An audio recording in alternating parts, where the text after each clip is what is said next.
Po, gjendja ekonomike dhe sociale e pensionistëve të Kosovës është e mirë, është në gjendje shumë të keqe. Tani po e afrohemi edhe sezonit dimror, i cili ka ato shpenzimet e veta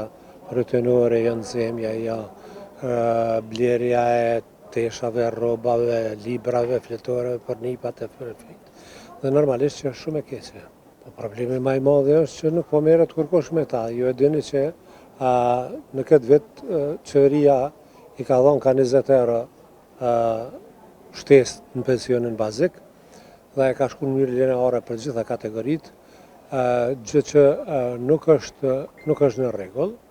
për arsye se sipas Nenit 14 të ligjit mbi pensionet të Kosovës, duhet më bë vlerësimi çdo fund viti i kostos jetësore dhe bazë të indeksit të kostos jetësore duhet më rrit pensionet. Ata nuk e kanë bën një gjë të tillë dhe ata menojnë me na qit hi syve me 20% që i kanë rrit pensionet dhe ja doni me qenë të kënaqur. Por në këtë standard dhe në këtë ngritje çmimesh që ka ndodhur, sidomos kohët e fundit, ju jeni dëshmitar që ne pensionistët që merrni pension bazik prej 120 eurove nuk mund t'ja del as për 10 shpenzime personale se lënë më tjera. Kjo ka ndikuar edhe më keq,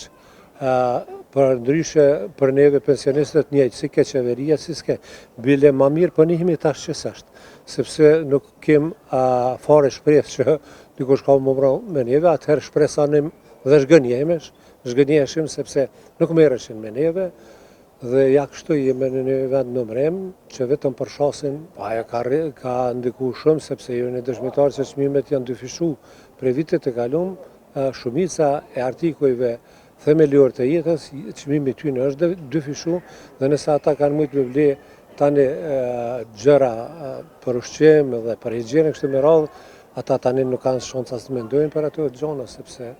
nuk kanë me çka 120 euro janë. Ai duhet me pagu të atim në qira, apo të shtetit, duhet me pagu rrim, duhet me pagu ujin, duhet me pagu mbetorinat e kështu me radhë, dhe ku me të pare pastaj për më mujtaj me ushqim. Jo, nuk mjafton as një të katërtën e gjëra bazike të ushqimit, vetëm ushqimin e thjesht, as një të katërtën nuk e mbëla. Na lutemi që politika i ta të vedisohen dhe të dinë që